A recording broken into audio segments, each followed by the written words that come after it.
So good morning. We're going to come back together again, please.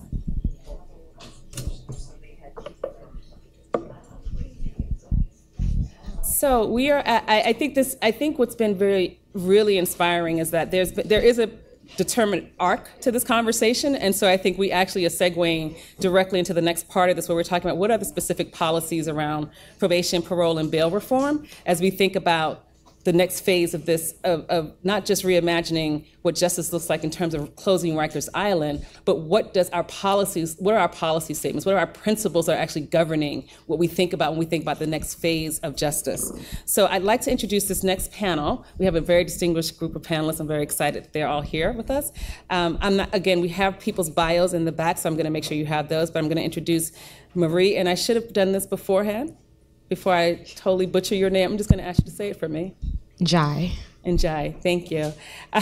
Vincent Schiraldi, and then we have Carolyn Kim O, who's going to be facilitating for us. So I'm going to turn it over to all of you, and I will do your slide for you. Thank you. Thank you so much for being here. Thank you, Melanie. Welcome back, everybody. I know you were cheated a little bit of your 15-minute break, so thank you for being here. Once I turn my mic on. Okay, yes. Thank you. Welcome to this panel. It's called Probation, Parole, and Bail Reform. My name is Caroline Kimo, and I'm an executive and leadership coach and a nonprofit geek. I grew and ran a nonprofit mentoring organization called iMentor for 12, 13 years here in New York City. In my current work, I work with a lot of nonprofit foundations, CEOs, and leaders, supporting them with their work. I also do a lot of facilitation work like this. Today, I'm really here not as any sort of expert on the subject, but as a caring and concerned community member, one of the groups invited to participate in this conference. And also, I'm just really bringing what I will call childlike curiosity to help with our learning on the subject. And I'm really just here to learn and absorb what these experts have to say on the subject. And instead of, again, reading the bios that are readily available back there or online or LinkedIn, I wanted to read for you what our distinguished panelists' wishes for this panel today were. I had a chance to speak to them about this. So Vinny, right next to me, Vinny Schiraldi, who's a co-director of Columbia University Justice Lab and senior research scientist at Columbia School of Social Work. He said if this panel was super successful for him, right, he would like all of you to know that mass supervision of 4.5 million people in America is a problem on par with mass incarceration, and that the use of technical parole violations is inhibiting the closure of Rikers Island. Boom, so we got that out there already. And Marie Jai, she's a supervising attorney of Decarceration project at Legal Aid Society. Okay, I love this. She said, I think the audience should leave knowing that these are problems that are not insurmountable and can be resolved. It's time to put in place systems where jail, prisons are the exceptions and not the default, and that the audience, that's all of you, can help to bring about that change in a different way. Okay, so these are the wishes for the panelists up here who are so generous in sharing their time and their expertise with us. And I would also just love to know how many of you here, by show of hands, identify yourselves as community members today. And you can raise your hand more than once. Okay, thank you. Service providers. Thank you. Academics. Okay. Academics can raise your hands higher. Thank you. Policymakers. Great. Thank you. That's helpful. Formerly incarcerated people. Thank you. Okay, so we can get started. One more question. Is there anything that you really want to get out of this panel, the audience members? If you can just put it out there and we can try our best. And we'll definitely reserve time for questions and answers. Is there anything that you want to say to us before we get started? Okay, yes. I was just really, I'm curious about what the relationship is between. Oh, sure. I would just say in response to that, I'm really interested in how communities negotiate these contracts. I think a lot of these policies sometimes happen outside of the community, and I'm really interested to see how you all believe that relationship and that contract can be renegotiated within communities. Great, thank you. Thank you so much. Okay, so I would love to just start with, if you can quickly tell us how you even got involved in this field, that would be great to start with. So I was getting my master's degree at Syracuse University in social work, and a guy spoke in my class named Jerry Miller, who had run the juvenile justice system in in Massachusetts. And during his time there, he completely closed down all of the youth prisons in the state. So there were like 8 or 9 of them when he started, about 1,000 kids locked up. When he left, there were 2 small homes left with 60 kids in them, and all the rest of the kids are in the community. And I just found that fascinating. The kids did reasonably well, better than they did in the original institution-based system. I was in a policy class. It just lit me up when I heard it. And I had been working as a house parent in a small home for kids that were identified as juvenile delinquents and child welfare kids. And then I decided, okay, this is what I'm going to do. I'm going to help us figure out a way to unlock these doors and bolster supports in the communities. I think your question's a great one, and I'll get to it when the moderator tells me I can. Thank you. Marie? Yeah, so I grew up here in New York City, come from a immigrant family. I just was kind of disturbed growing up. There were a lot of police shootings around at the time. It was kind of like the height of stop and frisk, and I knew that I wanted to be a lawyer, and I wanted to do public interest work around, like civil rights litigation. I went to law school, and actually I had a kind of similar experience. It was meeting someone who made me realize that I wanted to go into the criminal justice field, but I went to Mississippi for my first summer of law school, and I worked with a civil rights lawyer down there. And I had the great fortune of meeting a man who was in Mississippi. He was actually currently incarcerated, but he was about to get released after 30 years being incarcerated, and he was exonerated by DNA evidence. So him and his 2 co-defendants in the 80s,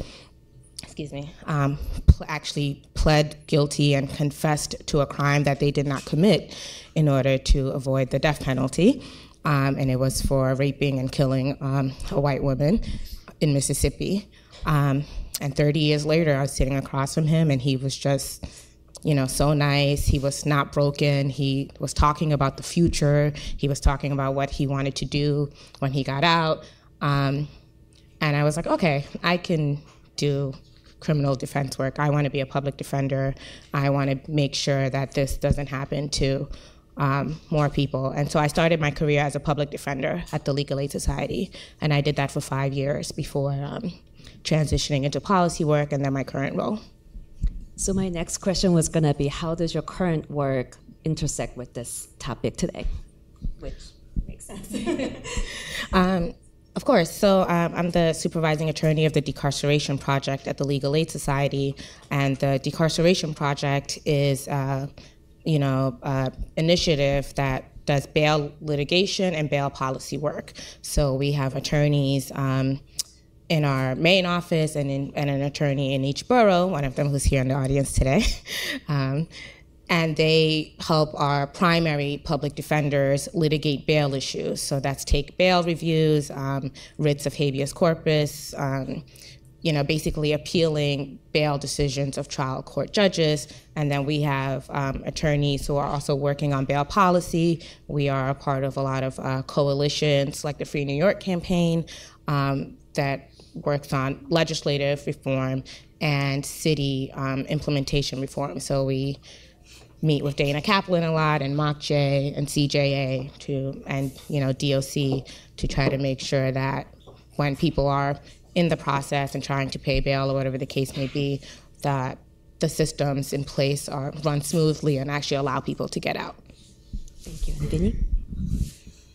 So I used to be commissioner of New York City Probation. Can you kick to the first slide? Yes. And one of the things I observed both in my own experience here, but also from just looking around the country, is that there's a crazy number of people under probation and parole supervision. And I could have slept through my job for 4 years and nobody would have noticed. Advocates are giving us a pass. We could be revoking people, doubling the number of people under supervision, and nobody was paying any attention to us. All the trouble we made while I was probation commissioner was of our own making. Nobody was banging on my door, and that was disturbing. And I'm in New York City, where there's actually people who do bang on your door. What's the Tulsa guy doing, and the Kansas City guy? I mean, like, where there just aren't vibrant advocacy communities. And so you can see from this, I mean, probation started as this hyper-individualistic thing by a volunteer shoemaker in Boston in the 1800s, who went into court and said, oh, don't lock this guy up, Judge. Give him to me. I'll sort of watch him for a couple of months, and if he's doing okay, I'll come back and report on it, and then just let him go. And we just, during the growth of mass incarceration, which is depicted on this slide, you can see that mass incarceration grew, but so did mass supervision. So look at the probation number. That's the big high number. And the parole one underneath it, it grew to over 5 million people at a certain point. Now it's down to about 4.5 million people. That's twice as many people as are in prison and jail combined. That's more people than live in half of all states in the United States.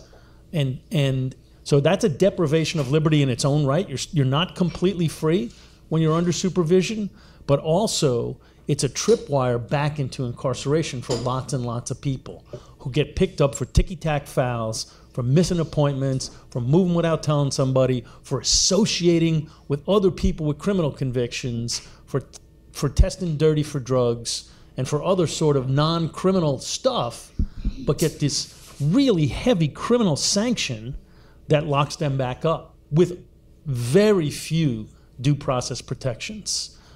Mostly they don't have lawyers during these processes, but even if they do have lawyers, the standard of proof is different. I'm not a lawyer, but the standard of proof for a regular crime is beyond a reasonable doubt.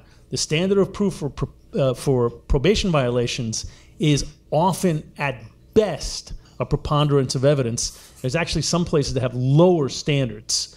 And so preponderance of evidence, non-lawyer, you check me on this one if I got it wrong, is like if there's a scale and it just 51. Tips a little like that, 51% chance that you smoked that joint or you missed that appointment, you get locked up. Or you get at least convicted of a violation and the judge decides what to do with you. This is crazy, crazy stuff. It happens wildly, disproportionately to people of color, even when they're accused of the same kinds of crimes and have the same background histories. And we are just paying insufficient attention to it as a academic field, as a philanthropic field, as a advocacy field. We're all under paying attention to this big thing. Hopefully that's going to change soon. So in your current role... Oh yeah, I forgot that part. Yeah, so I used to be probation commissioner, and one of the things I'm doing now is studying this issue and working with advocates on it, helping draft policies and think through policies. We have some cool stuff we'd like to talk about. Based on the previous panel, I think our cool stuff is generally, and it gets in somewhat to your question, is generally the reduction of bad stuff as opposed to the doing of good stuff. So I hope we'll be able to get to talk about really kind of, yes, I'd like to do much less harm to people because that's real, but also I'd love to go way beyond where we're going with this current policy we're trying to push. Is there something you want to expand on in terms of national problem versus Rikers specific? Yeah, so if you go to the next slide. They brought visuals. Which and we talk to each other first. Yeah. We plan this stuff, man. We're not fooling around. Well-oiled machine. So the issue in New York that's a big problem is parole. New York State, our failure rate is about twice the national average. A third of the people who go into our prisons in New York State every year go in for a technical violation of parole. I'm going to give you a lot of data today. So every once in a while I want to emphasize something. A third of the people who go into our prisons in New York State every year go in not because they were convicted of a new crime, but because some parole officer said you violated parole, right? And so as we look at what's happening in New York, Dana gave a bunch of slides earlier that showed this really substantial decline in the number of people locked up in New York. We used to have 22,000 people locked up in New York City's jails. Now it's around 8,000. We used to have 69,000 people on probation. Probation is what the judge gives you instead of incarceration, at least allegedly, and that's a county function. It's a city function in New York. We used to have 69, now there's 12,000. Parole is a state function. All crime has gone down substantially in New York over the last 4+ years. Every population that you can think of in our city's jails and Rikers have gone down. Pretrial, post-conviction, sentenced, violent, not violent, misdemeanors. They all went down. You can see them all going down right there. The only population going up is people locked up for technical violations of parole. It doesn't make any sense, and it's not new crimes. It's about 600-ish, 650 some days, 700 some days, people, which is a whole jail at Rikers Island. Substantial number of people. The moment you violate parole, you're generally at a crisis. And it's generally a very, like the previous panel talked about, it's a very social service crisis. You're homeless. You're relapsing on addiction. You're unemployed. You're unreliably housed, so you've moved in ways that trouble the parole officer. It's a technical. It's not a new crime. It's actually, if you think about it, not from a criminal justice standpoint, it's an excellent moment to engage in the kind of stuff the previous panel talked about, in help, in housing, in employment, in treatment, in mental health services, in love, dare I say it. And we do the opposite. We engage in hate and punishment and incarceration, and that little graph with the red bar is just my numerical depiction of that. So I think I'm just going to add to what Vinny said, but first I'm going to start by actually defining what a technical violation is. It's okay. So, a technical violation of parole is when someone is just non-compliant with some rule that, a parole officer made. So when you are released from state prison, either on parole or post-release supervision, which are two different things in New York, but we call them all together parole, there's like a list of like general conditions that you have to meet, that everyone has to meet. It's like 10 of them. One of them is like not associating with people with criminal records, which is ridiculous. Not changing your address or without reporting to your parole officer, like keeping employment, a bunch of ridiculous things that people can actually go to jail for if they don't comply with. And the reason why all the other populations are really reducing and the parole population is not going with it is that everything else, the key here, I think, is due process. In all these other things, there's some kind of process. Before you're convicted of a crime, you have a lawyer, there's a prosecutor, there's a judge, there's maybe a trial, there's maybe a plea negotiation, and you plea. Before you're in pretrial, there's a bail determination, right? You have a lawyer, there's a prosecutor, there's a judge, there's arguments, and people decide whether or not, a judge decides whether or not to set bail. In the parole context and the way parole revocations work is that your status as someone who is on parole means that you do not have the same rights and due process afforded people on probation. So the way the probation revocation process works is completely different than the parole revocation process. When you're on parole, if you violate a condition of parole, you're not rearrested, but you violate a condition. And what usually happens is that you violate a couple of conditions, right? It's not that the parole officer, the first time you have a, negative urine test, they, get you and lock you up. It might be 2 times. It might be that you then missed an appointment. Whatever the case may be, these are all not crimes. They're just violations of rules.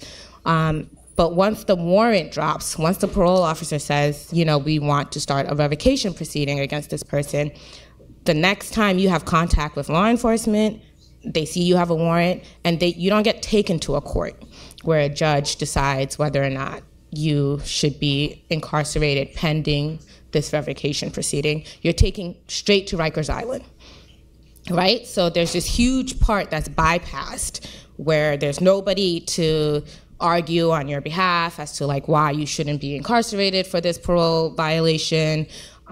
There's no judge to say like, yes, we think that this is serious enough that like this person should be incarcerated. It's just the parole officer's determination that I want to issue a warrant. I want to start revocation proceedings. And I think that that's kind of one of the biggest issues that needs to be addressed, and we'll talk later about solutions, is that I think that number goes up because there's no safeguards. There's nothing to prevent someone from being put on Rikers Island if they violate a condition of parole. So I think that's some context, just so you all know. One other clarification thing that probably we should have said right from the beginning. So the technical thing was great. Just the difference between probation and parole. I mentioned it, but I just want to say it out loud again. Probation is what you get up front as a sentence from a judge, and originally it was designed to be instead of going to prison. I think there's ample evidence that it's now just become an add-on to incarceration and is really not an alternative and a setup. So that's probation, that's up front. Parole is kind of what happens. It's definitely what happens at the end. Originally, it was actually invented in New York for the U.S. Originally, it was as a way to assess a person, how they did while they were locked up. You went to a bunch of programs, you didn't beat people up, and we're going to parole you early. So it was an early release. So both of them used to be, early on, originally, a alternative to incarceration, either up front or in the back.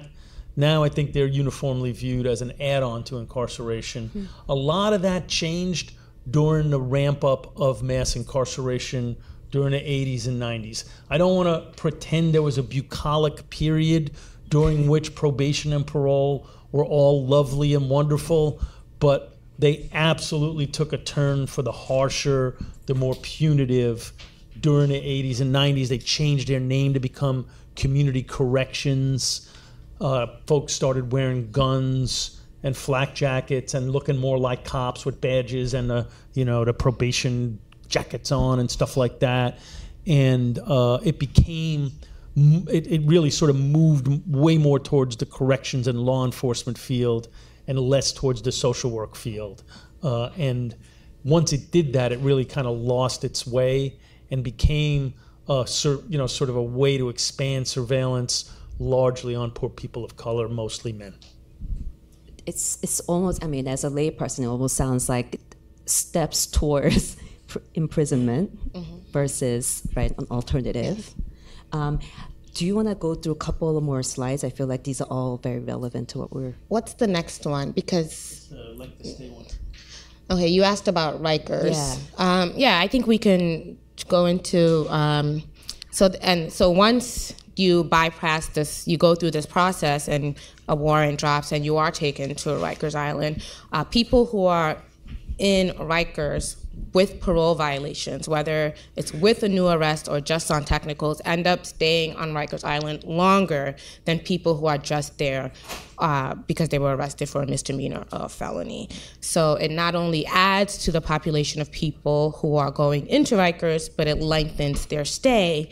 And it is a huge impediment to the closure of Rikers Island. Rikers Island can't close without a drastic reduction in the number of people who are there on parole violations. What lengthens their stay? Here's what happens. So I can tell you this from a public defender perspective. When you're in arraignment and somebody comes in on a turnstile jump, it's a misdemeanor. Most judges nowadays will be like, we'll do time served, right? They'll want to give the client time served, and then if they could plead guilty and walk right out. But the problem is, if the individual is on parole, you can't resolve the case. And if they already have a parole warrant, then you definitely can't resolve the case because they're about to be remanded and taken regardless. So what happens is I have a situation where if this person didn't have a parole hold or they weren't on parole, they could take the time served on the turnstile jump and walk out of the courtroom. But because of the parole hold situation, they can't do that, and they have to be taken to Rikers because of the warrant.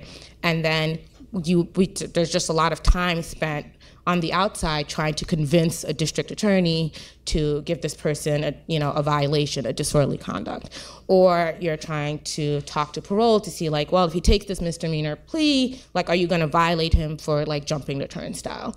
Because technically it's admitting to committing a new crime, right? So it lengthens the stay because you have to, because now there's a parole matter happening too. So you get a parole hearing, right? You get a parole preliminary hearing, and then you get a final hearing. And all this time, the criminal defense attorney is trying to also make sure that whatever happens on the turnstile jump case doesn't get used against you on the parole case. It also stops being about the turnstile jump for this person. Yeah. Like if it was me, it would just be about the turnstile jump. If it was me and I was on parole, now they're worried about a whole bunch of other stuff. What did I do 5 years ago? What was my robbery about 5 years ago? They're relitigating my robbery, not my turnstile jump. Where am I living? Am I couch surfing? Am I in a homeless shelter? Did I smoke dope and test positive last time I was with my parole officer? Did I miss any appointments? So now all of this other behavior other than the turnstile jump gets brought into the conversation. They get put under a lot of pressure to take the plea and to waive these hearings that Marie's talking about because, they get the subtle message. If you're going to make us go through all this due process stuff, what we ultimately do with your case is going to be worse for you. So don't make us have damn hearings. I got to be your PO. I got to schlep all the way out to Rikers to sit at a hearing that I know you're getting detained. Anyone don't make me do that. If you make me do that, I'm asking for more time for you. And so that's a lot of pressure to waive your due process rights that doesn't exist necessarily for probationer because they're automatic. Well, I was commissioner of probation. I cannot take you straight to Rikers. I got to go before a judge. And when I go before a judge, there's going to be a defense attorney. And half of the times we ask for people to be revoked, the judges said no. They kicked them. In fact, a lot of times they just ended probation. They said, you know what? This person hasn't done anything really wrong. We're done here. And we only asked 3%. Like our revocation rate on probation was 3%. The state average was 11%. 48% of people get revoked on parole. So we were 3%, New York City probation. State average for probation departments around the state was 11%. 48% of the people on parole are going back. So that's a crazy, crazy number of people. And we don't even know that's happening. That's just cranking out inside Rikers. So those 600 people, you can see right here, they turn over every 57.1 days. That's every 2 months. So that's 600 times 6, right, in a year. That's 3,600 people just on pure technicals. Then add to that the folks that come in with misdemeanors. It's about 300 people in with misdemeanor arrests. Dana early on, she zipped through a lot of data quick, but I was watching. So when she looked at the jail, what's the jail population made of? 600 of the people in jail are in on misdemeanor arrests. 300 of those 600 are in because they have a parole hold. The rest of them are in and out relatively quickly. These stay for 99 points, stay for 100 days. And then there's a bunch of people in on violent felony arrests and on nonviolent felony arrests. Many of those people, we're mainly talking about the 600 in on pure technicals, but many of the other 700 or so wouldn't be there either if it wasn't for their parole hold. The parole hold is sticking them in there. That's 1,500 out of the 8,000 people. That's several jails on Rikers Island. That's several floors off of the top of whatever they're going to build in Brooklyn, Queens, Manhattan, and the Bronx. That's literally, if you're thinking about like we're designing and pitching buildings, people are mad about how tall they're going to be because they're going to block the sun in their neighborhoods, which they have a right to be mad about. That's several stories of those stories are people in on parole violations. So, if these, go ahead. No, I was going to say she can go to the next slide. Okay. And sorry, so this slide just gives a snapshot of the population at Rikers on a specific day. It was May 31st, 2018. And part of this, we're supposed to be talking about bail reform, so let me do that also. As you can see, the population's relatively the same. There's still about 8,300 people in Rikers right now. Most of the people there are there pre-trial. on misdemeanors, nonviolent felonies, felonies. And if you look outside of that little square, to the right of that, you'll see that then they have a population of people detained on parole violations, and then 606 people on that date were there on technical parole violations. Those are people who, again, did not commit new crimes, just didn't, fail to follow some rules set by a probation officer. And the reason why the intersection of parole and bail reform is that you can't close Rikers without doing both. Right? And in New York City, that means you have to find a way to make sure that people charged with nonviolent felonies and even violent felonies are not held pre-trial. And that's not something we talk about a lot. When people talk about bail, they're always talking about the low-level stuff that's in Rikers, et cetera. It's like, you know what? New York City actually does a good job of not keeping people in on misdemeanors for the most part. That is not true of the rest of the state. In New York State, the other 59 counties, the majority of people in the jails are actually there on misdemeanors. In New York City, that's not the case. The majority of people are there on felonies, but it's all pretrial, they're all presumed innocent, and so we need to find a way to have a system in place where people who are charged with nonviolent felonies and violent felonies can be out pending the resolution of their cases. So it's, we can't just address one issue. You can't just address misdemeanors. You can't just address felonies. You can't just address people who are not on parole. You can't just address people who are on parole. In order to close Rikers, you have to look at all these populations and find a way to reduce the number of them who are going into jail, especially pretrial. Before we started, you both said we need to close Rikers. That was right? So if the system's broken and the Rikers is where people end up, when we say we need to close Rikers, is there something special about Rikers that's a question from me.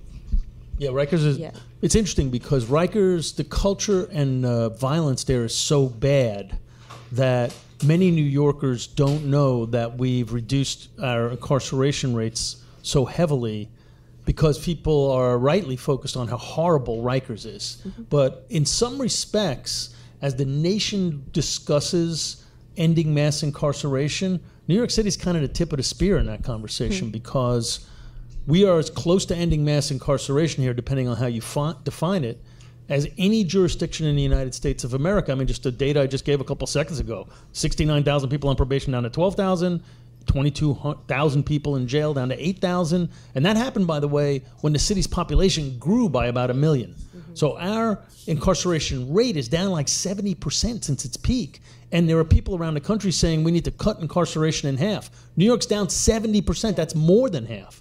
Now, I'm not saying we're down enough. But I think the conversation that the previous panel had, which gets to your question, is the real conversation. What does our response to crime, and particularly violent crime, look like in a fair and just society? New York is on its way to answering that question with a bunch of dilemmas still before us. And I think the more we discuss that, where does neighborhood jails or borough-based jails fit into this conversation? Where do we have this contract? I think you were talking about contract in a sort of social contract way, right? We're going to talk about legislation in a second. So we've worked on policies that would diminish the harm from parole, and I think they're good and they're worthy things. But do we need parole? Do we need probation? Or should we have an environment in which we're saying to ourselves, when our people get in trouble and they do troubled and troubling things, and we shouldn't minimize those troubling things, there are bad things that some of the people locked up have actually done. They've actually done them, right? Sometimes they're just accused of them and they didn't do them, but sometimes they've actually done them. How do we respond to that? Right now, we have a very destructive and destructive is probably about as good as it gets, process of responding to that. We put them in horrible places where they learn worse behaviors, where they have to fight to survive, at worst, at best, where they're just doing idle time. And it costs a ton of money, and it's wildly racially disparate. That's not a good thing. And we all got that part. What is the good thing? And to me, the good thing isn't just the programs. It's actually community development where we're helping communities become more cohesive places for people to live in, not just fixing your individual badness or my individual badness, but creating an environment in which I can thrive educationally, where I can be housed, where I can have a job, where I can suffer from my mental health disorders without worrying about being incarcerated or maybe even be helped with that. You know, those are the kinds of conversations and the kind of compacts and where communities can actually have a say in that. We used to have more of a say in what happened in our neighborhoods. We used to sort of have more cohesion.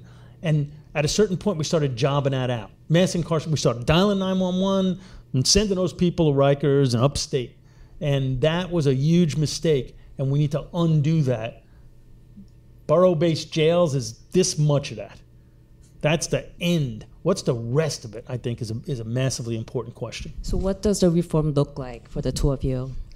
So I think, can you go to the next? Let me see what's on there. Yes, so I would just say, so this just shows how last year, I believe in 2017, people on parole who were charged with technical violations, 62% of them went back to state prison. Only 38% were released back to the community. And these are the people who had not committed any new offense. It was just purely not following the rules. So they went from Rikers to state prison, 62% of them. And the reforms have to address all these parts where parole thwarts people's release. So there's a front end issue of the automatic detention when the warrant drops.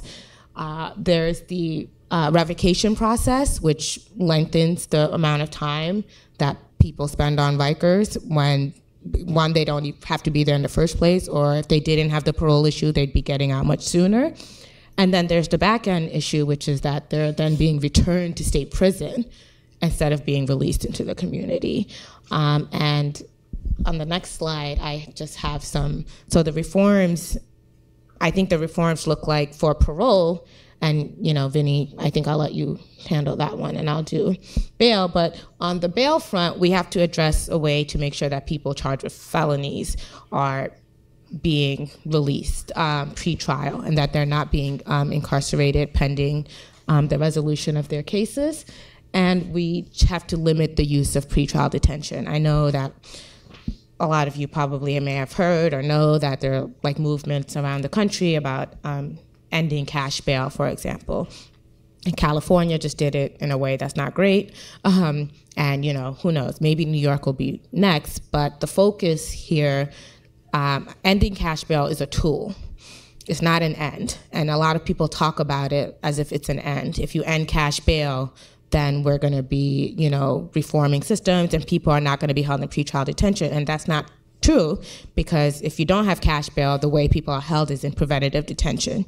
And that just means that no amount of money gets you out, right? So I think that we should talk about cash bail like the tool that it is, but the goal is decarceration. So if we're ending cash bail, what are we putting in its place? Are we doing mandatory release for misdemeanors and nonviolent felonies, and even some violent felonies in New York, which don't involve any acts of violence? Are we doing preventative detention? What's gonna happen if somebody is released and they miss a court date? When they come back, is that person gonna be eligible for pretrial detention? Or are you gonna find another condition that will allow them to still be released, you know, but be monitored in the community or whatever the case may be? Are we going to turn to electronic monitoring and over-monitor people and have outside jails instead of inside jails, where whole communities are going to have ankle monitors on them? You know, so it's complicated, but the focus has to be on not the tools, but the end, which is decarceration, and then not replacing our current system with another system that is just as bad. Right? There are people who are we have the system because there are people who are invested in this system. It serves a purpose, right? People who are locked up on their cases are more likely to plead guilty in cases. It's like assembly line justice, right? It's very coercive. And once you get rid of the mechanism by which we're holding people, which is now money, there are people who are going to be trying to find other ways to hold people, right? And we don't want to replace our current system with an equally bad new system. So I say, for reforms, focus on decarceration, what it actually means to get people out of jail, and also be wary of new ways to do the same things that we've been doing. Yeah, that's important.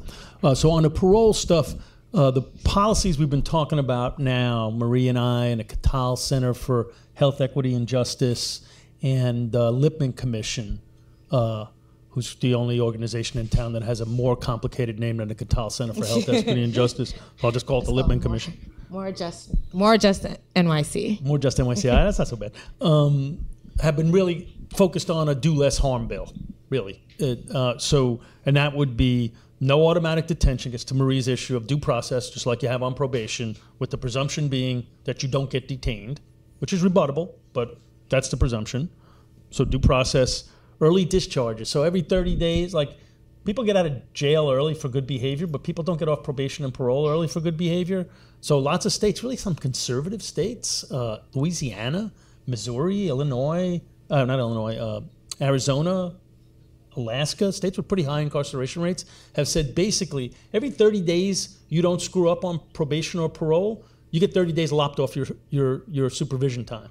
So that's a motivator, and it also is a shortener. And most of the screw-ups occur within the first 12 to 18 months when you're under supervision anyway. So what is 3 years getting you other than caseloads that are too big to manage? So more due process, no automatic detention, early discharge, and then if you do get violated, make it harder essentially to violate people on technicals, but if you do get revoked, that there's severe caps on how much time you can get. So listen to Louisiana's caps. That's what we're talking about here. No time on your first violation, no time on your second violation, on your third violation a week, on your fourth violation 15 days, and on your fifth violation 30 days, and never more than 30 days, no matter how many more you got. So really saying, all right, you can get a little bit of a whack if you break the contract here, but by and large, what this is supposed to be about is helping you turn your life around. So we're not going to keep putting you in jail for 2 to 3 or 4 or 5 years. You're going to just go and come back, and then we start the plan up again. All right, maybe it didn't work before. Let's try a different thing. And then that would save substantial amounts of money at both the city and state level, capture some of that money, and put it into the kind of services, supports, and opportunities will help people thrive in their home communities. And I think there, if we're going to do that, we need much more work on how to essentially do the contract with communities, where we say to communities, here's who from Brownsville gets locked up every year on a parole violation. Here's what we know about those folks from the data we have. Here's how much that costs the city in terms of jail space. Here's how much that costs the state in terms of prison space. And this is how much that adds up to, how many millions of dollars that adds up to in your neighborhood. Neighbors, right? Imam at the mosque, business person, formerly incarcerated person in Brownsville. Why don't we all sit in a room and figure out, if you had that money, what would you do with that money? To make your place safer where you live, because you want to be safe, but also to help these people thrive, so that, because A, that's the thing we should do as a decent society, and B, that'll also help make you safer. I would love to have that conversation. Maya, if you want to do a thing together, that's the thing I want to do. Figure out how much that money is. Yep. That's the thing I want. So, like, I know we're supposed to say, what do we do next? Tape. That's the thing we should be doing, is saying, what if we could capture this money in a real way, and not a way that just us bureaucrats get to figure out what gets done with it, but where people in those neighborhoods get to figure out what gets done with it, with the kind of knowledge that we bureaucrats take as routine. Because we got all those slides and charts, but the neighborhoods don't have those slides and charts. So imagine if we sat with those neighbors and said, we are your technical assistance providers. You guys decide, because I'm not getting mugged walking to the corner store for a carton of milk. You are. So you decide how you want to keep your neighborhood safe. Because you know all these, we know some data about them, but you know the real data about them, which is the walking around your neighborhood data. That's what I would do with that compact. What's the role of community-based organizations that you see in exactly what you're describing? Or are there like bright spots now? Are there examples of organizations doing work like that? Definitely. I mean, the thing about New York is that we do have a robust advocacy community. So there are local neighborhood community organizations. There are community organizations like Just Leadership USA and Vocal New York. And these are grassroots organizations made up of a lot of formerly incarcerated and direct people who are directly impacted by the system, and they do reform work, they do policy work, they go to Albany. So if you join either of those groups or look into them, they'll have you in Albany lobbying your, state assembly person, your state senator, the city council. So I think there is a role for everybody. There's a role for communities for sure. I mean, every time the election comes around, people debate whether voting is important or not. Well, right now, these decisions are being made by people in office. So even if you have issues about voting's not gonna liberate us, whatever the case may be, at this point in time, the system we do have makes the people with the power, the people we send to city council and to Albany, every 2 or 4 years. So, and those people are accountable to us. I know it doesn't seem that way, but they are. So if you want to see any of these type of changes, I say, there's strength in numbers. So join an organization that already exists, or create your own, or just go get your neighbors and say, let's go to, every politician has a district office. So let's go to our senator's district office and talk to them about our family members who are on parole and who are getting, revoked and violated in this way for technical violations, and that goes for any issue. You can just go see them, and, you go one time, maybe the politician's not there, you'll speak to the staff. The staff is gonna tell the politician that you all showed up. You show up again, she'll say it again, you call, she'll tell them, and they'll start paying attention. Unfortunately, it's kind of like you have to bug them a little and, pester, but that is, once you show that you are paying attention to them, they will pay attention to you. Just a couple of weeks ago, the Assembly held hearings on marijuana legalization.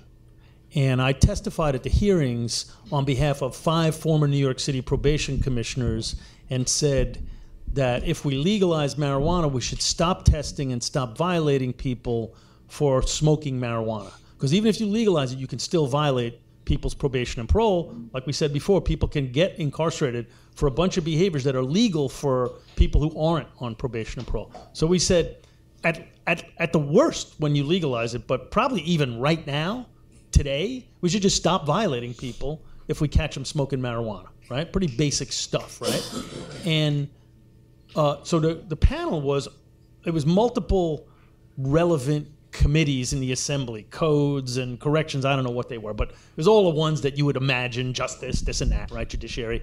And one of them, and most of them were the chairs of those panels, and one of them said to me, what are other things that you could be violated on and returned to incarceration that are legal? And I thought, excellent question, but you're the friggin' chair of an Assembly committee. You don't know that there's a whole bunch of things, and that in fact 1/3 of the people walking into prison I didn't say that. I was nice. I was calm. It's this, it's that, it's this, it's that. So this is a hidden issue, even from people who are way in the know. And so what I would ask of you is that as you're doing your work as advocates, as scholars, as philanthropists, as all those things that, as formerly incarcerated people, that you had everybody raise your hand, add this to your list. I mean, everybody's talking about bail, and they should be. The awareness of the injustices of tying wealth to liberty have been raised in an excellent way, and they should be, and I think that's going to result in outcomes.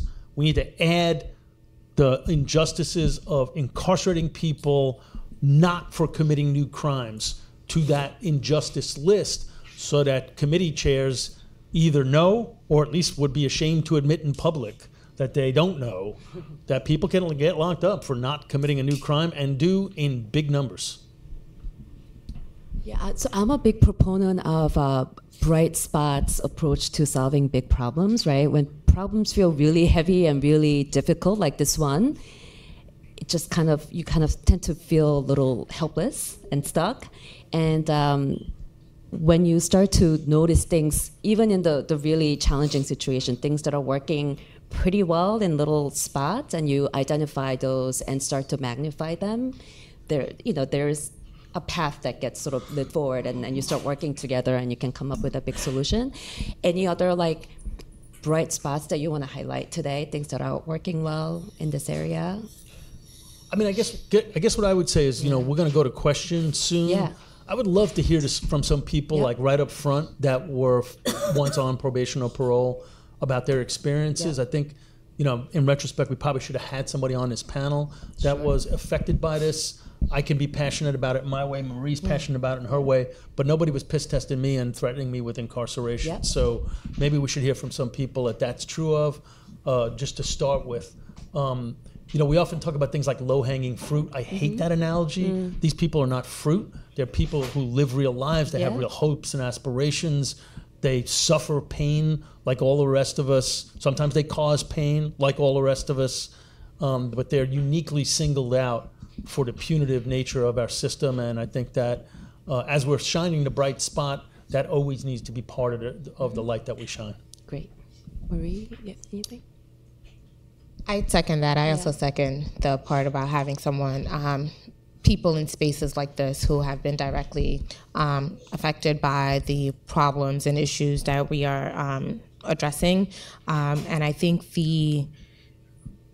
and there are a lot of community organizations that have that model that are, led by directly impacted people, and some of the organizations that I mentioned earlier. But I think, Benny's point is spot on, that it's up to, everyone has a role to play. And if we all come together and play those roles, then we can maybe make something happen. We got a new Senate, so maybe this year, who knows? Great. And thank you both. The sort of depth and width of experiences that you bring to this, and obvious passion. You're jumping out of your chair, Vinny. Really, I had a lot of coffee before today. Really appreciate it, and I'd love to invite whoever has comments, bright spots, challenges that we haven't highlighted, anything that you would like to share with the room. I'd like to invite you to come up to the mic. And I'm sorry, I didn't get your name, but the person, if you feel that your question wasn't answered, if you want to rephrase it after having heard the whole panel, I'd like to invite you to also ask your question at the mic. Thank you. Just while people are coming up to the mic, I want to mention one thing, which is that this has kind of become okay, even supported to discuss within the field. So last August, I helped craft a statement on the future of community corrections. If you want to look it up, you just literally Google statement on the future of community corrections, and it's up on several websites that every major probation and parole association in the country signed on to, along with 35 probation and parole commissioners and 45 district attorneys. And it says that designed originally as an alternative to incarceration, community corrections has become a significant contributor to mass incarceration. As America's leading probation and parole officials and other concerned individuals and organizations, we believe it is possible to both significantly reduce the footprint of probation and parole and improve outcomes in public safety. It's longer than that. I'm not going to read the whole thing, but recommendations are reduce the number of people on probation and parole, reduce revocations, eliminate fines and fees for people on probation and parole, and improve services and supports to people who are under supervision. So this is not lunatic fringe stuff. Even probation and parole commissioners think there's just too many people under their purview, which is somewhat unique. You don't hear corrections commissioners as a group coming out and saying there's too many people in prison. How you doing, Five? Hey, how are you? Good. Sorry about that. My name is Five Mualim Ak, and I'm the Youth Program Facilitator at ITM, the Institute for Transformative Mentoring. I want to thank you, Mango, thank you, Maureen, for coming out today. Can you please expound a little bit on the cash bail system? So a lot of people, and maybe the audience and people who are going to be watching this, doesn't understand that we really have 9 systems, right? And then we only use sort of 2 systems in some sense as a prejudice. So maybe if you can expand a little bit on cash bail, speak about the Less is More campaign and how people can get involved, and also that how it's really at the expense of everyone in this room, right? Sure, thank you. That's a good, I think we talked a lot about parole, but so New York actually, in the bail context, is also uniquely situated. We have actually a not bad bail statute. It is bad in the way that it is implemented.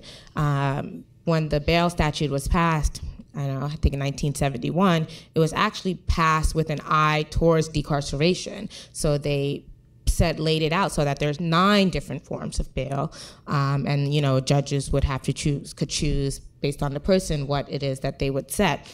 What ended up happening was that judges set the forms of bail, the 2 that are the most onerous, which is cash bail, which means you have to have the full entire amount of bail to pay at court, or insurance company bonds. And the bail bond industry is notoriously corrupt. The comptroller's office released a report about the bail bond industry and the fact that per year they are extracting about $16 to $24 million in like illegal fees from poor people, right? So, bail bondsmen are, and you have to pay them collateral, you have to pay fees that are non-refundable, you have to fight like hell to get the refundable fees back at the end of the cases. They have, sometimes more power than police. They can go into someone's home and, search their home and return them to court and say, we don't want to supervise this person anymore. So it's just a whole host of issues with the bail bond industry. And there's a bail bond accountability coalition that you can look into, and they are working on reforming and ultimately getting rid of that system. The U.S. is one of 2 countries that has a bail bond system. It's us and Indonesia. So let's just, so let's just start there. But there are other forms of bail that are less onerous. So there's an unsecured bond where somebody can come into court and just promise to pay a certain amount of money and not put any money down, and the judge can release that person. There are partially secured bonds, which court sets an amount of bail. They say you give us 3%, but you pay that money to the court. So there are no fees and there's no dealing with the bail bonds company, and at the end of the case, you get that entire money back. And the court is the one that picks, what the amount is and what the percent you pay. And judges just weren't setting these alternatives, and that's changing a little bit depending on what borough you're in. I know in the Bronx, there are a lot of judges who are now setting partially secured bonds and unsecured bonds, but it's still a fight. A lot of judges don't know what they are. A lot of the clerks and the people in the institutions in the courts don't know what they are and don't want to know what they are, and don't have the correct forms, or there are lots of issues with that system. So I hope that I shed a little bit of light on the bail statute, but that's why we do need these reforms, because now we just have to start mandating that, like, okay, if these people come in, you have to release them. Or if there's no cash bail, you have to release people with conditions. And unfortunately, and I think that's the only way we're going to get the policies we want, is to implement them in the way we want them to be implemented without, a lot of discretion on the part of judges.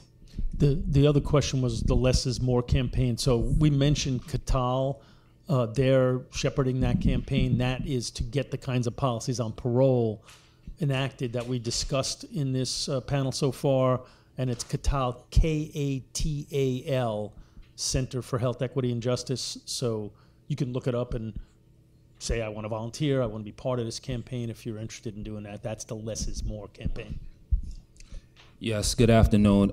My name is Zaki, formerly incarcerated. I've been on parole and probation throughout my criminal history. But one of the questions that I wanted to ask in regards to,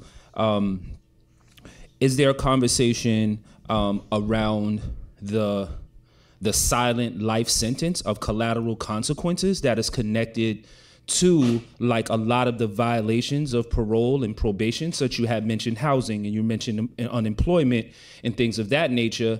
And those are like specifically collateral consequences that you fingerprint anywhere for a house or employment. You can be denied just because you are a criminal, that you have a criminal conviction. And like, how do we begin to shift the legislation around collateral consequences so an individual can get proper housing and a livable wage? Thank you so much.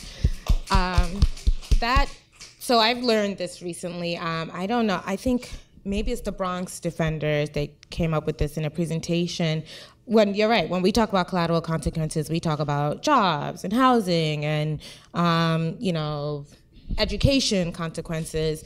And I think they went through the books and found in some cases that there are 44,000 collateral consequences to having a criminal conviction. That's crazy. We don't even know what they are, honestly. I can name maybe like 5 or 10, but 44,000 collateral consequences, right? Because they have, in some places, you can't serve on a jury anymore. We're not even talking about voting right consequences. Where you live, what benefits you can get from the state governments or the federal governments. And I agree. I think we just have to do the work. First of all, we have to find out what they are, right? We can't talk about getting rid of collateral consequences if we don't even know, like, really where they are. And we have so many rules and so many laws. There are things you can find in the penal law and in the education law and in the health and public law, and like if you are on parole, you can't get a barber's license, or like it's like all types of craziness. But I agree with you 1,000% that like part of the work is to make sure that people are not going to jail and prison, because that's like the immediate harm that we all think of when we talk about the criminal justice system. But there has to be much more done to make sure that when people are released or avoid prison in total, that they're not suffering consequences of a criminal conviction or just having been arrested and fingerprinted.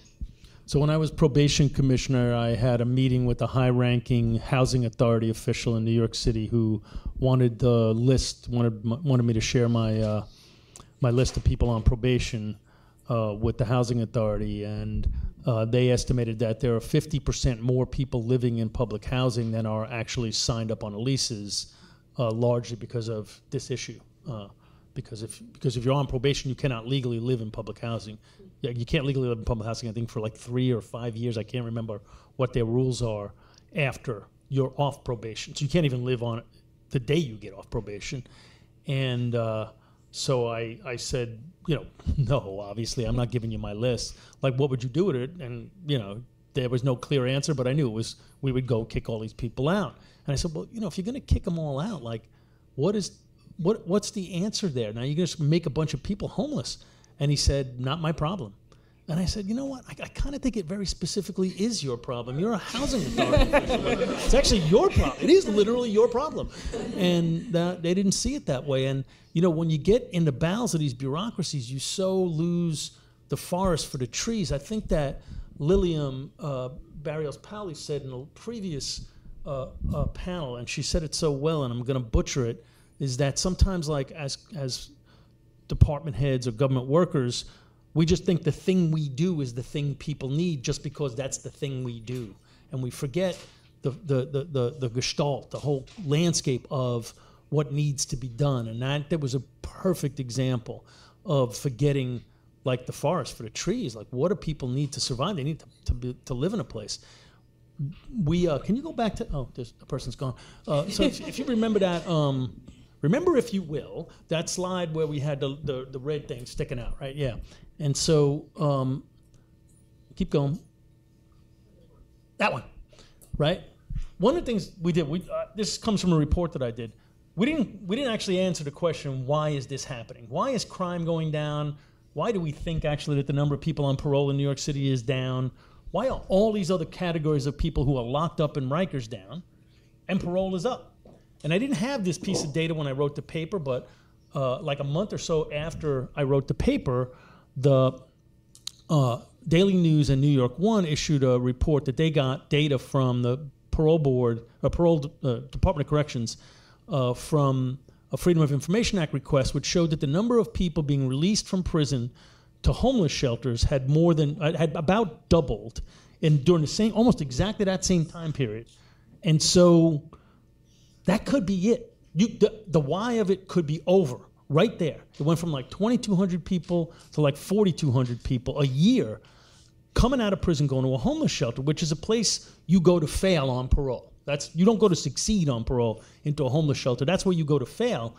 And so what that means is that some combination of public policy and collateral consequences is conspiring to give us a public policy where we say to people, we're not going to help you get housing, but we are going to make prison and jail available to you in lieu of that housing. I mean, and it's not too many steps to get to that as a public policy. That is the public policy. We double the number of people who are homeless, and we increase the number of people by about the same number, right? 3,600, 2,200. It's pretty damn close to exactly the same number that we're going to provide prison and jail housing for in lieu. So that was a long way of saying collateral consequences are massively important. California advocates are preparing, I believe, legislation, but it could be a ballot initiative to wipe out expunge people's records in a certain period of time, and they're debating whether it's 3 years or 5 years or 7 years or something like that. And one of the things about California is they've gotten more used to having an all-Democrat governor, Senate, and Assembly than we are. We're just getting used to that now, and hopefully we'll be used to it for only been a couple of days. Yeah, it's only been a couple of days. And they also have ballot initiatives that we don't have the ability to have as easily. And so they're pushing things a little further, but I'm hoping we get to learn something from their experience there, and that we start wiping out people's criminal records in ways that help them get housing, get jobs, get education, not be judged for the rest of their lives by their worst act. Thank you. There is a new ceiling law. It came into effect last October. If you have 2 misdemeanors within the last 10 years, you can get them both expunged, and I think 1 felony, and it depends on what it is. So just an FYI to everyone. Thank you. No problem. Yes, here in New York. Here in New York.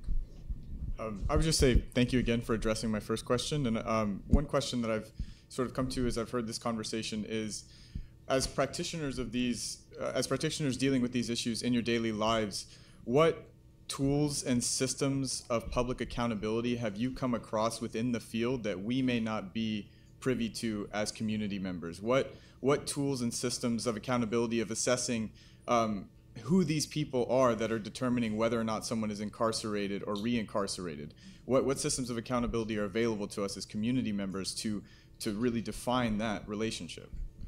Honestly, it's the ballot. So the parole board are people who are chosen by the governor and approved by the Senate, right? So if you have issues with, how people are being violated, how it is they're making decisions on who to release to parole, and mostly who they're not releasing, because there are a bunch of people who are eligible to be out on parole who aren't, the people who make those decisions actually come from our elected officials.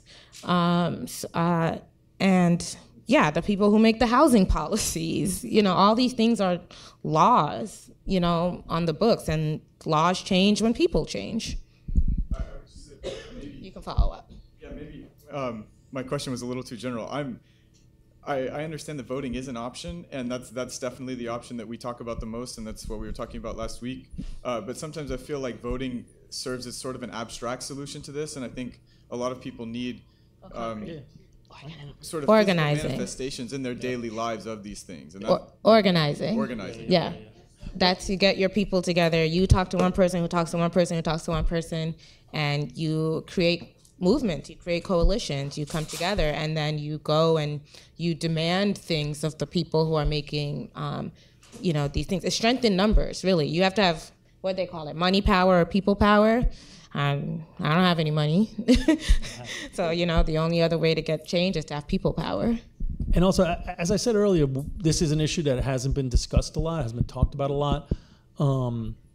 As it gets elevated, I think we should think of the people in these administrative decision-making roles as targets for conversations. Who's the head of parole in New York? Anybody know? Tina Stanton. Okay, so one person knows. Maybe more do, but you know.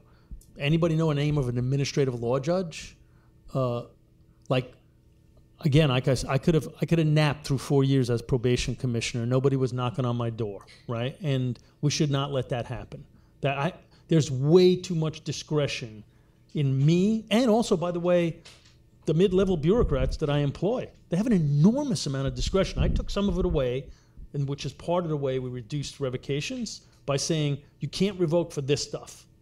I'm using my power. I'm telling you not to revoke for this stuff. And then I trained them and gave them programs so that they had other things to do other than revoke.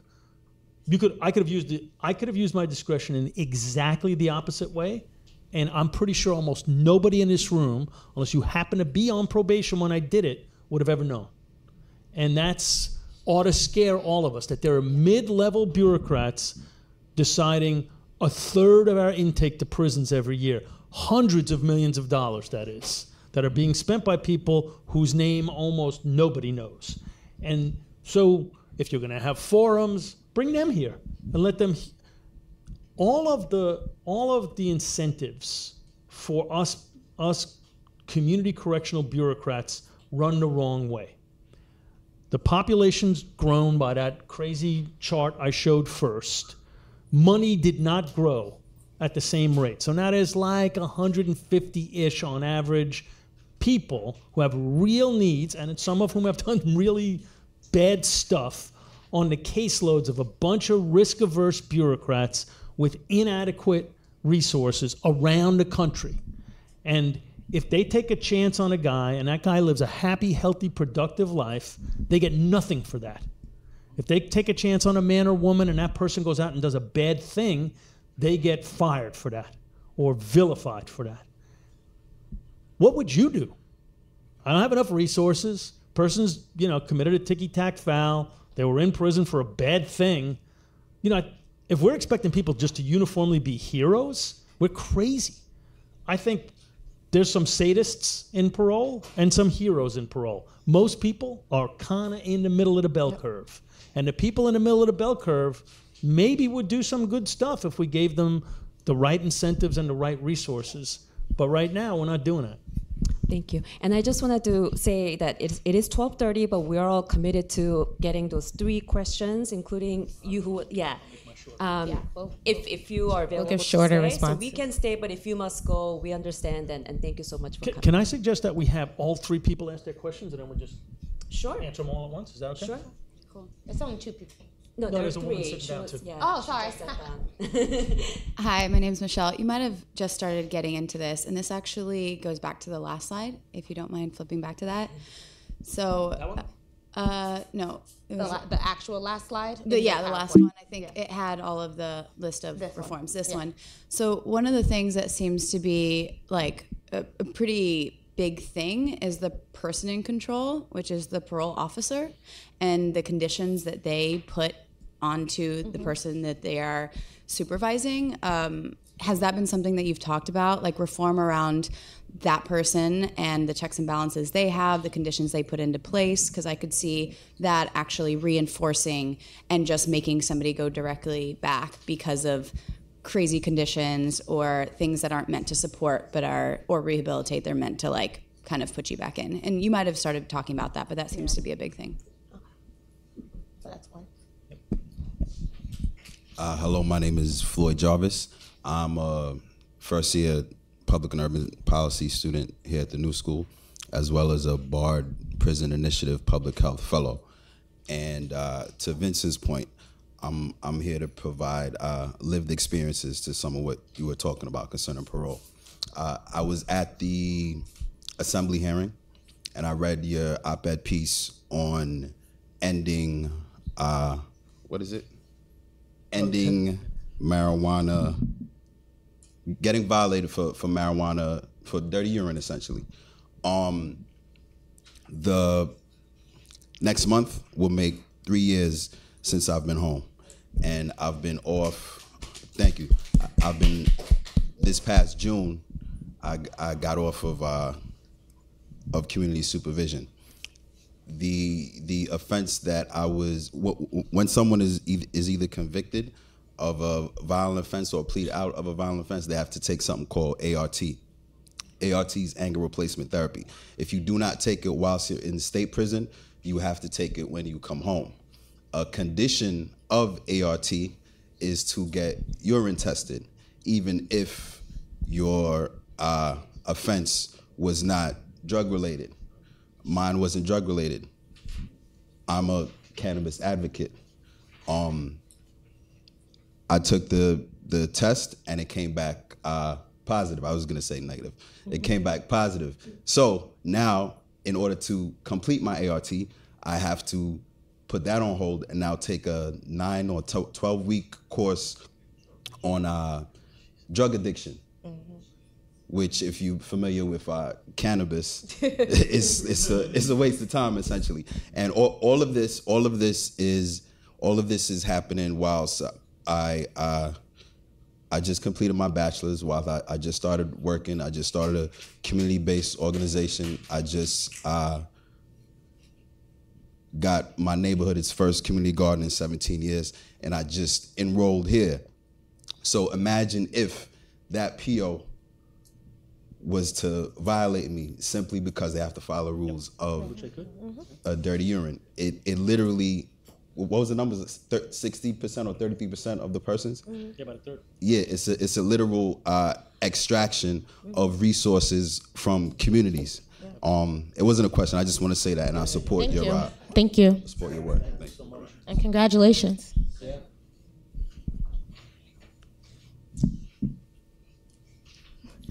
Hi, my name is Susan Zhao. I'm actually a frontline worker for one of the programs, or a nonprofit in Brooklyn that does alternative to incarceration. And I know you. What's it called? Okay, so I'm just gonna talk about some of the issues in the program. So I don't really want to That's okay. Yeah. Don't out yourself. Because I just want to kind of speak to what is actually happening in some of these programs. So we offer a great set of programs to our clients, and this both adults and youth. We do things like health classes, we do skill trainings and know your rights and court advocacy and case management, and that's really great, but there are high rates of turnover.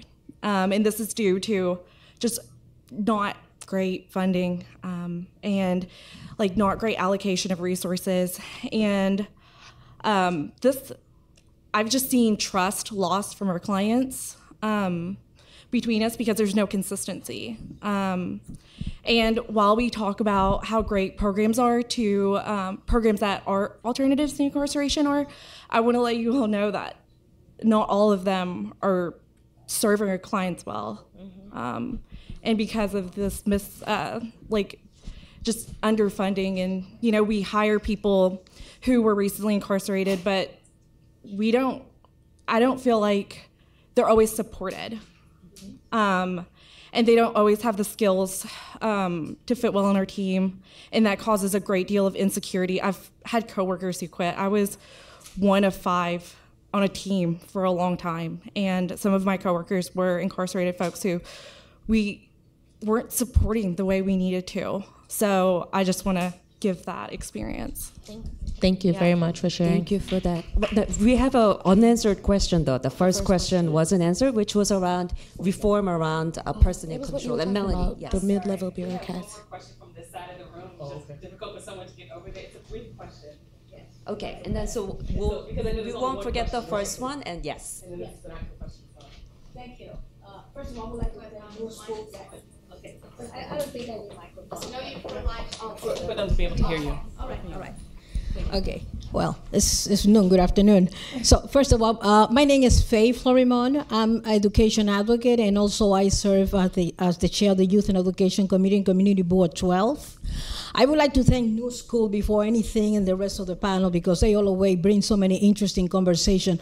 And I think this is a very, very interesting, conversation that it seems to me that it is never going to end. Mm-hmm. So on my question, I wanted to start my question with a brief a statement or comment. I see that all this problem is particular with the criminal system. It's like I see people going like, it's like feeling like going, you feel like you at the bottom of the ocean trying to get some air, navigate your way up, trying to get solution, and there is no solution. So I understand that there is a lot of proposal to solve the problems, like reducing or closing Rikers Island and so forth.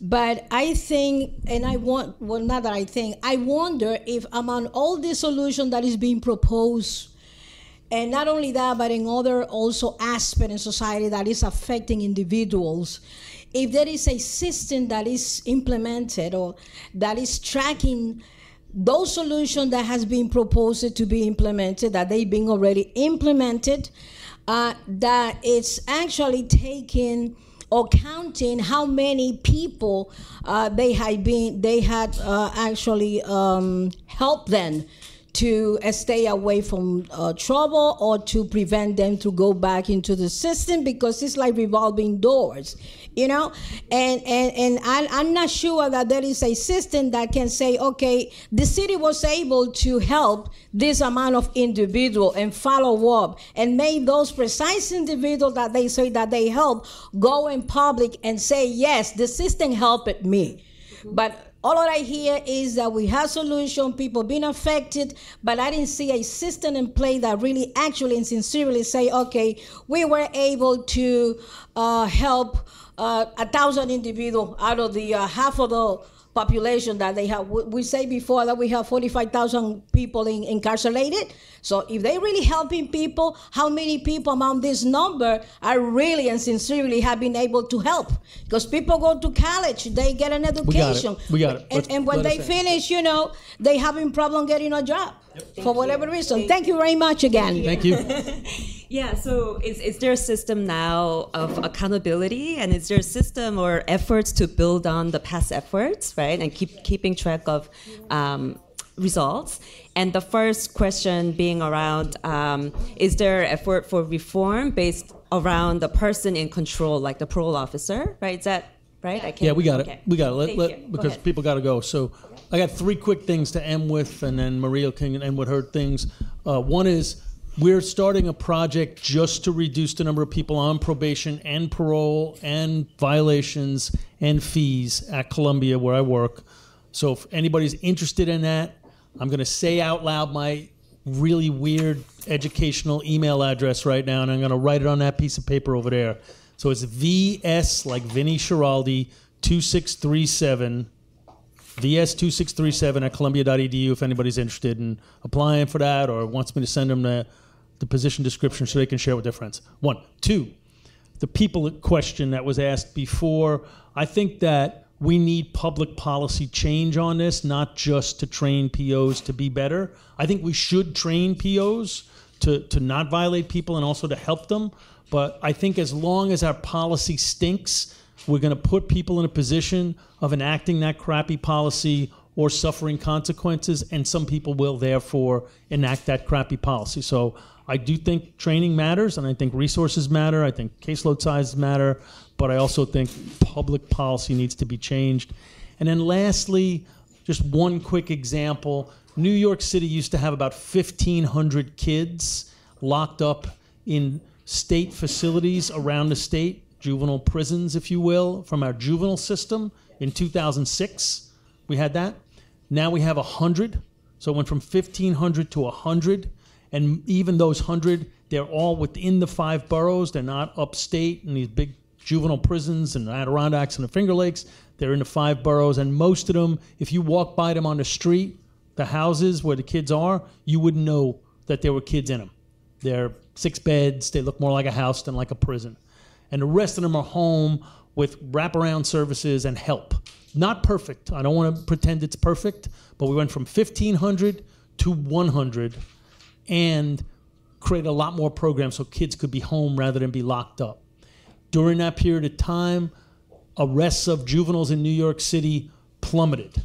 I'm not saying they plummeted because of that. They probably plummeted for a million reasons. That's probably helped, but there's a bunch of other stuff that probably went on during that period of time. But it wasn't a jailbreak. It wasn't like, oh my God, because when we had 1,500 kids locked up in 2006, we thought we needed 1,500 kids to be locked up. And lo and behold, we find out, oh no, we can have 100 kids be in something and it's not even looking like a lockup. And we're doing fine, thank you very much. And they're in programs and they're thriving. And juvenile crime has dropped substantially. So that's not the whole answer to your question. It's a very challenging question to answer with no time left, but it's a good one. It was just challenging. But that's at least one example that happened right here in New York City where we almost abolished the use of, we did abolish the use of large prison-like facilities for our children, and we did fine with that. I think we could do a lot of that with adults, a lot of that with adults on probation and parole, but other adults as well. But that's a real concrete example of being able to lock fewer people up and having great outcomes. Thank you all for the people who gave your comments. I think Vinny answered all 3 of those questions well, so I'm going to stop right there. Thank you. Thank you. And Melanie, is there a way to watch this? The live stream? Yeah. Oh, is it just live and not recorded? No, it's live stream and then we'll have it archived, so it will be available. Absolutely. Okay, thank you so much. Thank you, everyone. Thanks, everybody. So thank you. We will reconvene. So first, let's thank the panelists. Thank you so much.